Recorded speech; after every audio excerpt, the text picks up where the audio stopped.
terceiro ano, tudo bem? Espero que sim.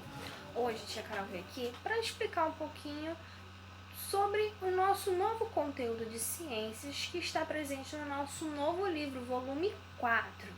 O livro que já está disponível na escola desde sexta-feira, ok? Então a gente vai falar nessa unidade, lá na página 5, um pouquinho sobre o solo. A gente vai começar a conhecer de como é feito o solo, como ele é composto, que tipos de solo nós temos de presente. Aí lá na página 5, a gente vê logo na introdução, falando um pouquinho que o solo, ele é encontrado na camada mais superficial da crosta terrestre.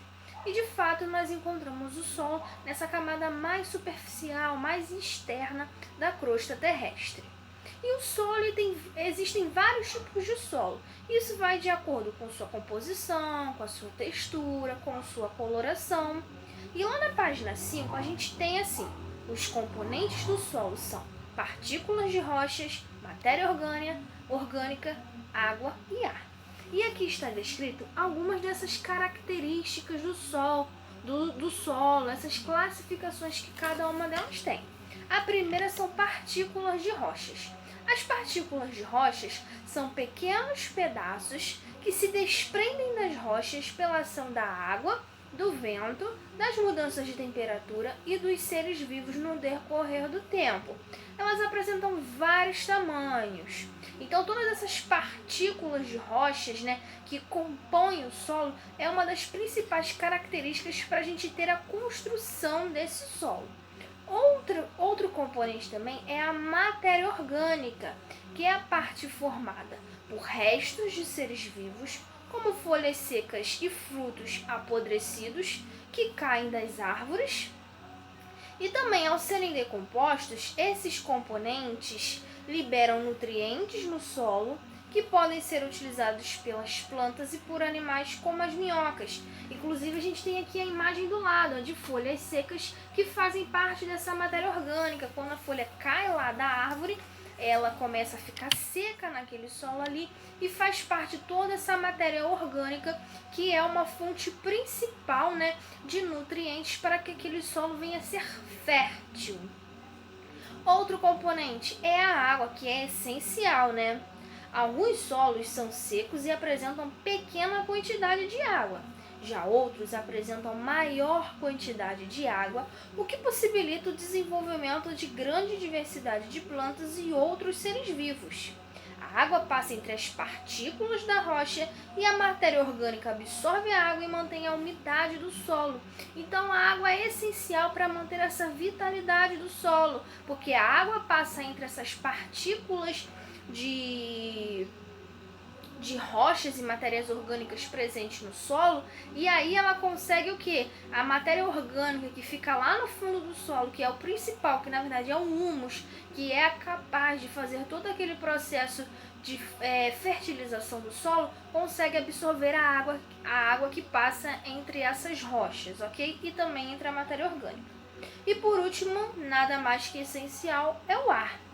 Assim como a água, o ar fica armazenado entre as partículas de rochas e o material orgânico que forma o solo. Os espaços criados pelo ar facilitam a passagem de seres vivos, como as minhocas e o crescimento das raízes das plantas. Então o ar ele também está presente ali no solo, e esse ar ele é essencial para que se tenha vida ali no solo, e ele faz com que hajam partículas entre rochas e material orgânico, para que outros seres vivos consigam ter o seu processo de respiração celular e também ter aquele processo de entrada e saída desses seres vivos do solo, para que eles consigam também fazer essa manutenção da vitalidade do solo, como por exemplo as minhocas. E a gente tem aqui um exemplo no final do nosso livro, esse espaçamento que acontece entre o material orgânico e as rochas são essenciais também para o crescimento da raiz das plantas. Por isso que a água e o ar ela é essencial, porque elas criam esse distanciamento entre as principais partículas e matérias orgânicas, como as minhocas, plantas e também as rochas, para que haja o crescimento das raízes das árvores. Lá na página 6, a gente tem aqui como acontece a formação do solo, de onde vem. Aí a gente tem enumerado aí etapa 1, etapa 2 e a etapa 3 na página 7. Vamos lá na etapa 1. Está descrito assim: as rochas são o principal componente do solo. Com a ação do sol, do vento, da água e dos seres vivos, as rochas vão se desgastando no decorrer do tempo. Pequenos fragmentos desprendem e são carregados para outros lugares.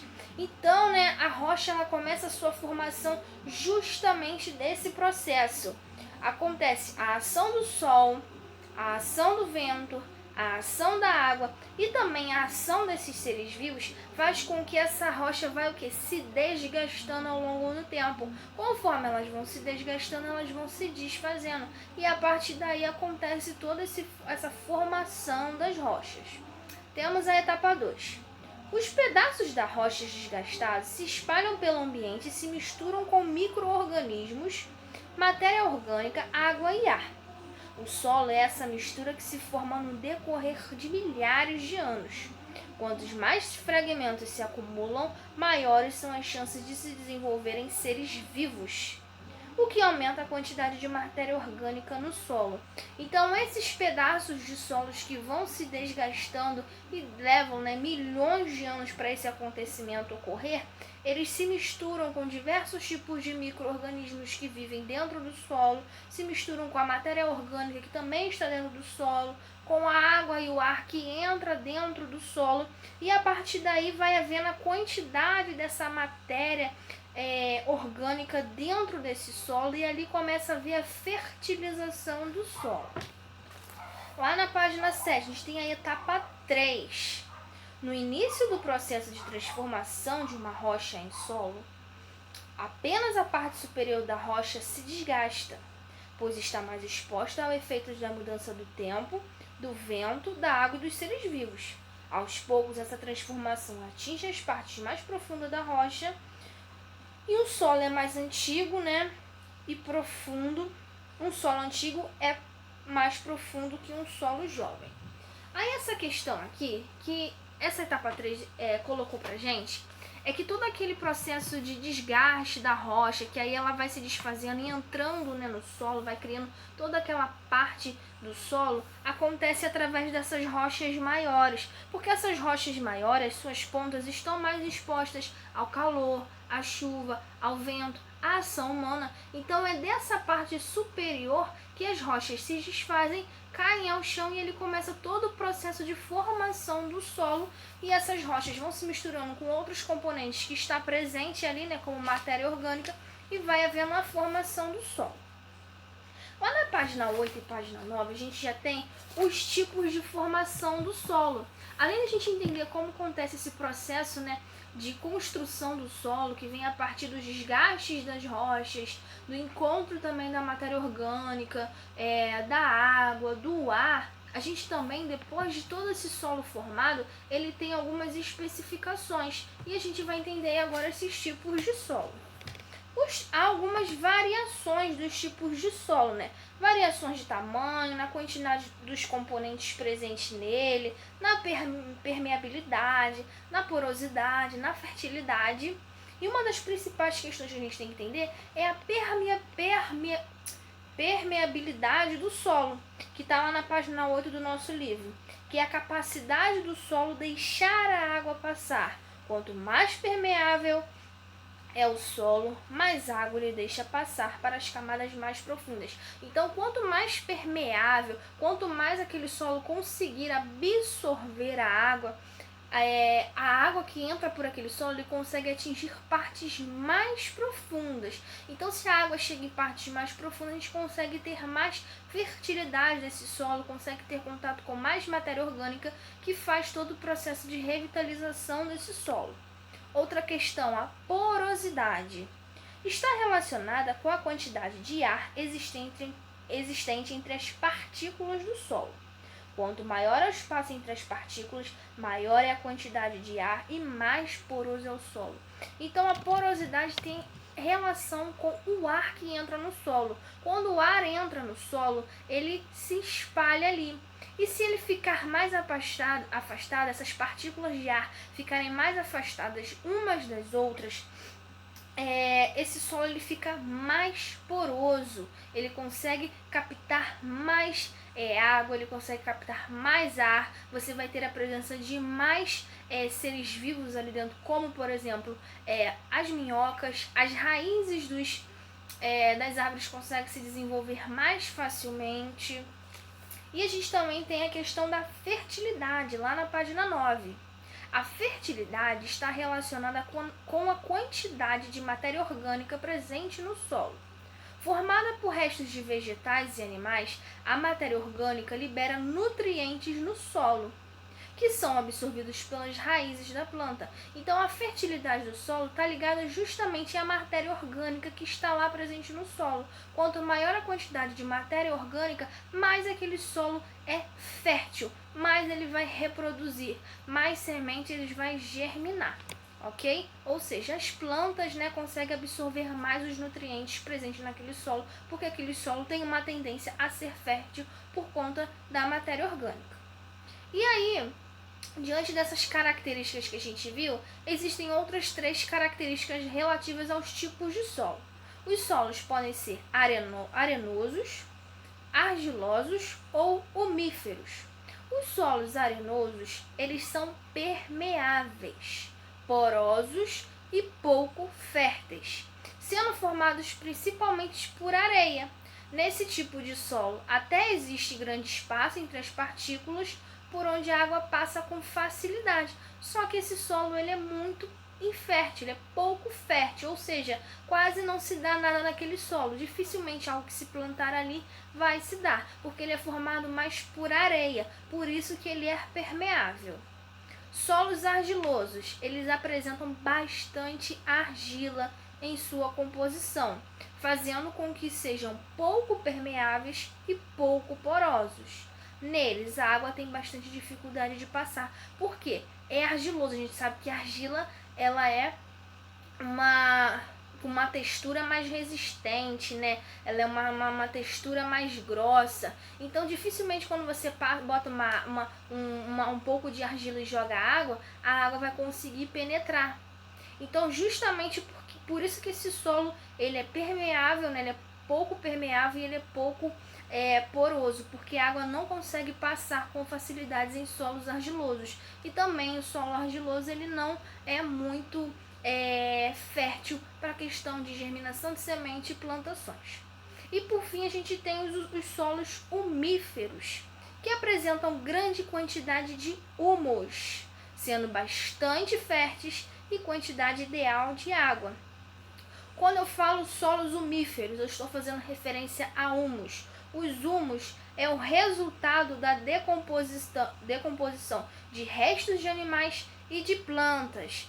E uma situação que a gente pode considerar bastante enriquecedora de humus são as fezes das minhocas. As fezes das minhocas têm grandes nutrientes que faz essa composição do humus e é super importante para a revitalização do solo.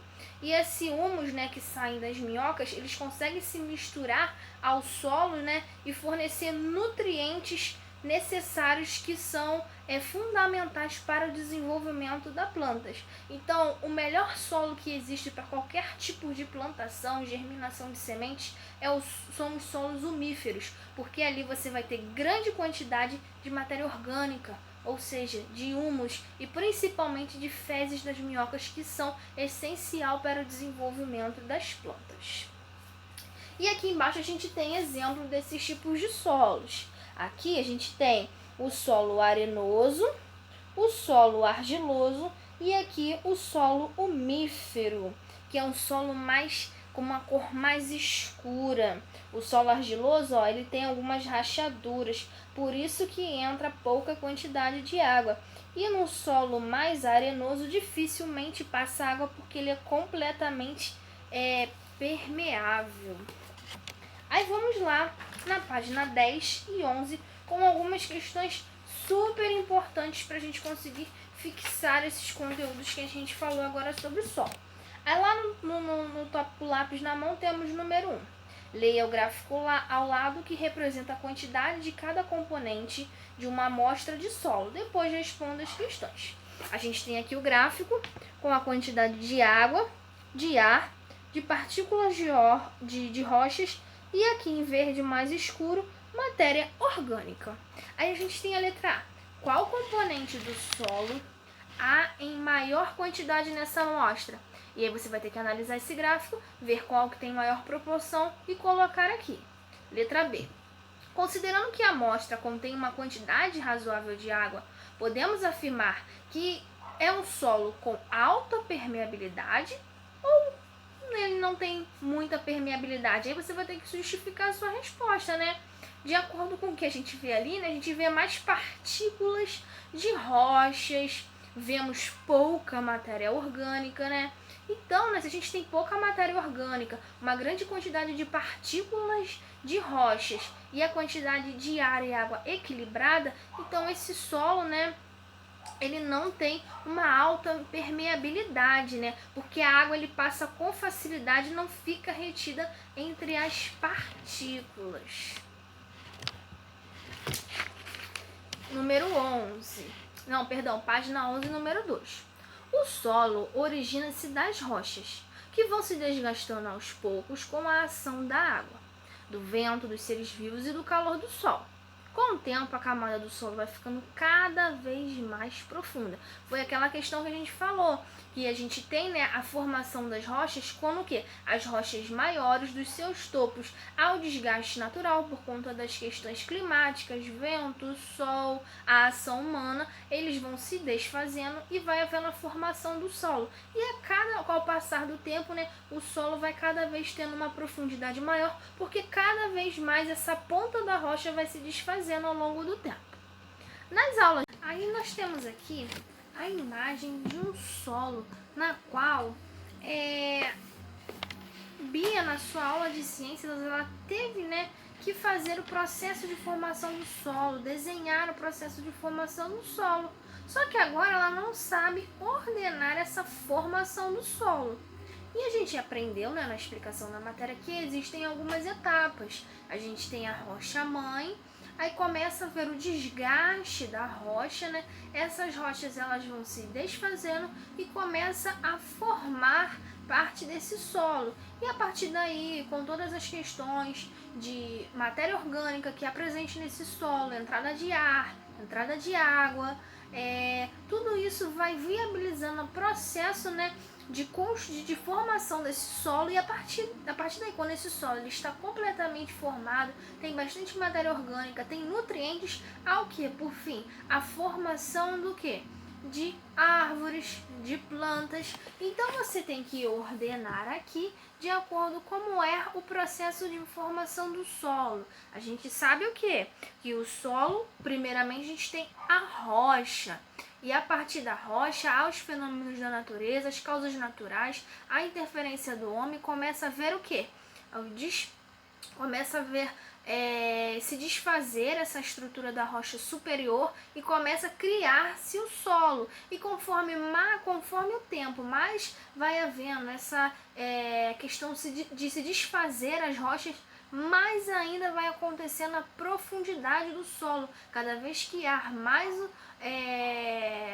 formação de rocha, mais o solo vai tendo cada vez mais profundidade. E por fim, né, a gente tem um solo fértil com a germinação de sementes, plantação de árvores, ok? E aí você tem que ordenar de 1 a 4. No número 3, a gente tem assim: o excesso de áreas asfaltadas e pavimentadas em uma cidade pode causar alagamentos. Observe a imagem ao lado e explique o que acontece. A gente tem aqui essa imagem ao lado, né, de uma rua aqui alagada, né, um carro passando numa rua completamente alagada. E por quais razões acontecem esses alagamentos? Isso levando em consideração a permeabilidade do solo, os tipos de solo. Ou seja, se a gente for pensar, né, a gente viu vários tipos de solo e existem solos que não entram água. e a questão das cidades pavimentadas que tem o asfalto. Então, conforme a gente tem o asfalto, a água não pode penetrar, a água não consegue penetrar. E o que acontece? Há o acúmulo de água na superfície. Por isso que acontece os alagamentos. E óbvio, né, os alagamentos acontecem também, né, por uma questão de ação humana, né, de colocar lixo na rua, entupir bueiros, e aí você não consegue ter a canalização da água, né, a água não consegue ir para os bueiros ir embora. E por conta dessa questão do solo, a superfície, né, asfaltada, ela é completamente, né, arenosa, então você não consegue ter a permeabilidade, não há entrada de água dentro daquela superfície. Então essa é uma das causas que permite acontecer os alagamentos. Óbvio, né, não podemos esquecer também da ação humana que contribui para isso, né, despejando lixo em local inadequado. E por último, temos o número 4. Marque um X na alternativa que complete a frase corretamente. Para que as plantas de uma horta cresçam saudáveis, o tipo de solo mais indicado é aquele que contém grande quantidade de areia, água e pouca matéria orgânica, ou matéria orgânica e uma quantidade moderada de água e ar. E aí, para que uma hortaliça cresça muito bem, cresça saudável, e aí, o solo ele precisa de ter o que a gente viu? Um solo que tenha bastante humus, não é? Um solo que é fértil. E ele vai precisar de quais desses 3 principais fatores aqui? Você tem que marcar o X naquele que se encaixa perfeitamente, ok? Depois de a gente finalizar aqui o nosso livro didático, tem algumas questões para a gente fixar também, que vai ser trabalhada em aula com os alunos no livro de atividades, páginas 53 e 54, que também são essas questões que falam um pouquinho do solo, processo de formação, o que precisa para ver a formação do solo, fala da questão da matéria orgânica e o processo de formação do solo, ok? Então basicamente isso a nossa aula hoje. Espero que isso tenha ajudado bastante vocês na resolução dessas questões. E de qualquer forma, sabem que eu sempre estou à disposição para auxiliar vocês, tá bom? Então é só isso, meus amores. Um grande beijo e tchau, tchau.